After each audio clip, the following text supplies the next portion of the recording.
We've got huge news from Politico. Ukraine's incursion into Russia could change everything, Mark Kelly says.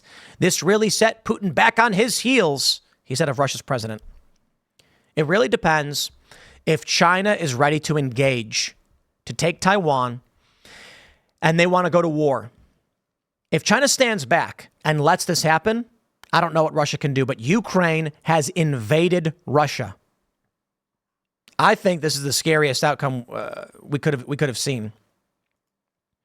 Hindustan Times, not that I think is the greatest source or whatever, NATO rift over Ukraine, Kursk's incursion exposed. Italian deputy prime minister warns West of World War III. Yeah, here we go. Telegraph. World War III is closer than anyone dare admit. I mean, I've been talking about it. Ukraine has invaded Russia. Let's pull this up. Let's pull up the map here. We're grabbing it and we'll do Kursk, Russia.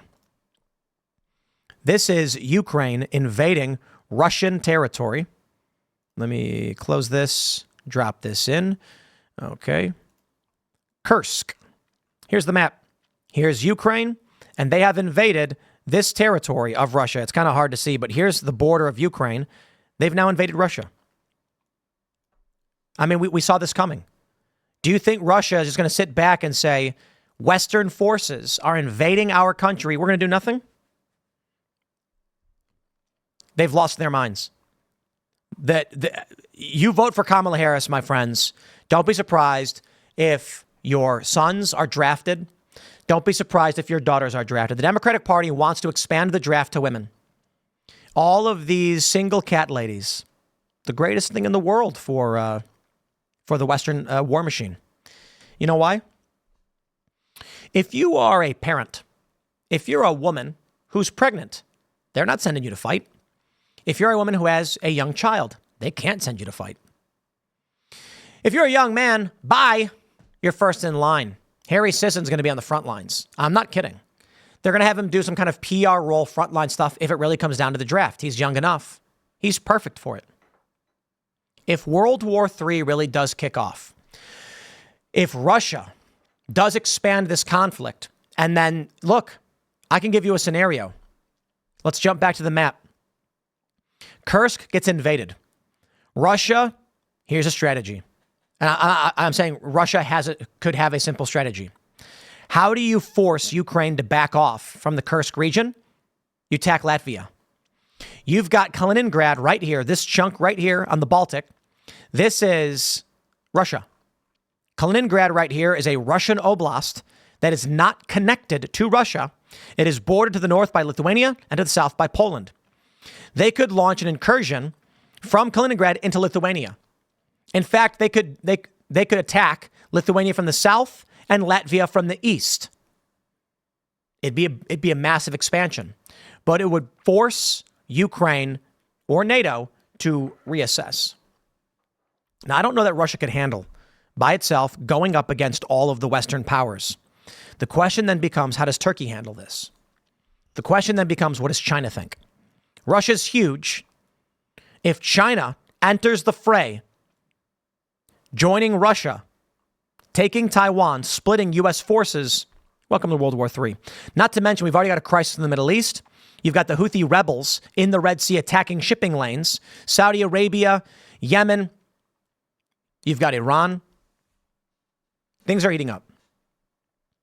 And I think that I fear. I don't know. I fear we will have full-scale war before the election. I mean, I feel like it would result in Trump winning, but this is their fail-safe. The military-industrial complex, they call it, wants the war. If Donald Trump becomes president and the war is already on, it will be very, very difficult to stop. And Trump may have no choice but to say, we're going to see this through. We can't stop now. I think Trump will attempt to bring peace.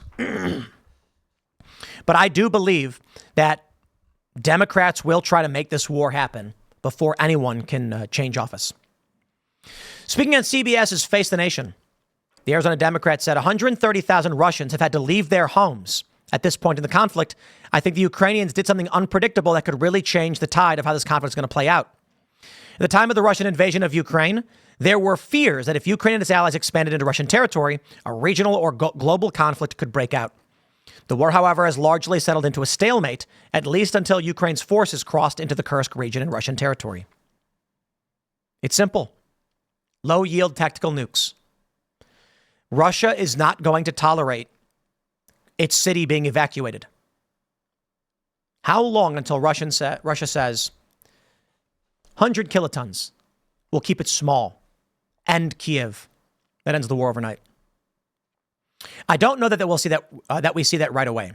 I think what we see first is likely going to be low-yield nuclear artillery, flattening the eastern region of Ukraine, just wiping out some key areas. If Russia uses any kind of actual higher-yield nuclear weapon, then it's World War III and they know it. But I don't know that it matters anymore. This is psychotic. Ukraine is the enemy of this country.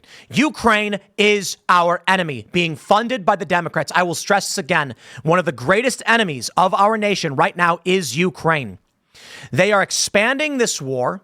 Now, don't get me wrong. I know you've got criminal elements of the U.S. government pushing them and guiding them and telling them what to do.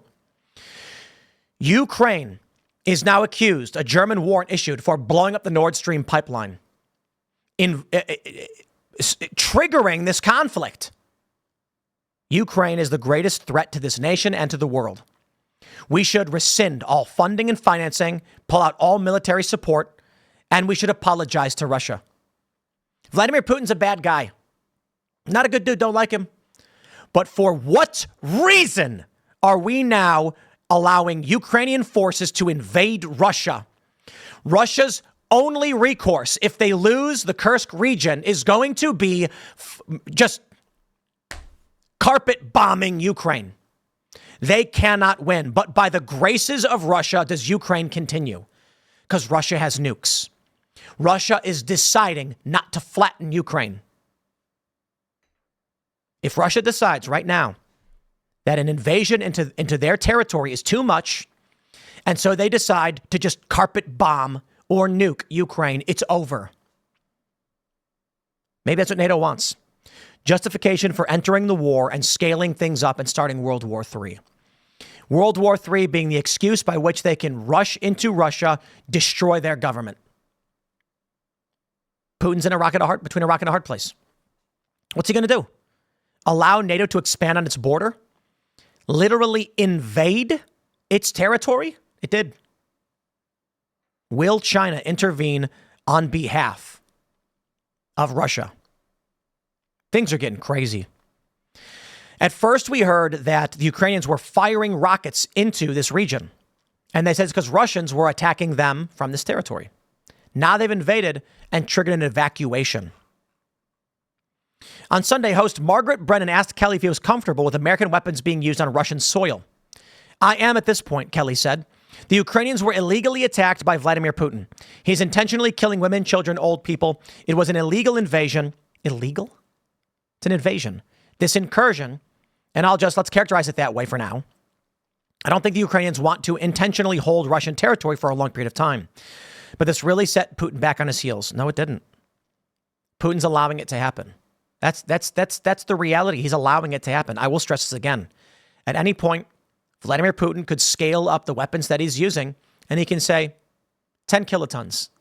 Flatten this region. Not Kursk. Flatten, Donetsk. What are we looking at? Likely where they're invading from, here's Kursk, from Sumy. Flatten them. He can literally just flatten the rural areas outside of it. He can destroy any means by which vehicles could transport through, and he can say, cut them off. Tactical or nuclear artillery. I mean, the reality is this, my fear. Vladimir Putin nukes Kiev with a 100 kiloton bomb and says it ends today. The people of Russia won't tolerate this. But I got to tell you, there's another reality here. Putin may be very happy that they invaded Kursk. It's going to allow him to mobilize a war effort. He may be sitting back being like, thank God they finally did it. Now he goes on TV and says, NATO, the United States, through Ukraine, have attacked and invaded our country, displacing 130,000 people. He might then say, my fellow Russians, you must mobilize. We need weapons manufacturing. We need resources. We need food. The war has been brought to us. If you sit back, the West will destroy us. And this is going to ignite the people of Russia. This may be what Putin was hoping for. So then, with the mass mobilization, they go in and crush Ukraine. If it really did escalate to that point, I fear Putin would then bomb Kiev. You know why? Because ain't no European nation is going. What did they say? Which city was it in Poznan? I think it was. Might have been. Some EU parliamentary member says no one is going to sacrifice New York for Poznan, Polish city. If Vladimir Putin really was to nuke a Polish city, there would be no dramatic mutually assured destruction escalation. If Putin were to attack Kiev with a 100 kiloton bomb, flattening city center, just decimating their center of central governance, is NATO really going to scale this up? I do think that if Putin were to drop a nuke on Ukraine, Democrats would be in trouble because a lot of people in this country are going to blame them. They're going to say, Ukraine, if we did not support it, a country we have nothing to do with, Russia would have come in and taken the land, but that would be the end of it. The escalation's crazy, man. I don't know what else to tell you. Invasion? What invasion? Putin is downplaying Ukraine's Kursk offensive. Sure. Atlantic Council. Warmongers. Kelly added, since the invasion now over 2 years ago, we have, periodically, as we should reevaluate, how we're going to conduct ourselves with regards to Ukraine. As soon as Ukraine invaded Russia, the U.S. should have cut off all funding. But the point is, Ukraine's a vassal state of the United States. Russia knows this. We are being dragged into that war. I'll leave it there. Smash the like button, subscribe to this channel, share the show with your friends. You can follow me on X and Instagram at Timcast. Subscribe if you didn't already. Thanks for hanging out. Next segment will be at 8 p.m. at youtube.com/TimcastIRL, and we'll see you all then.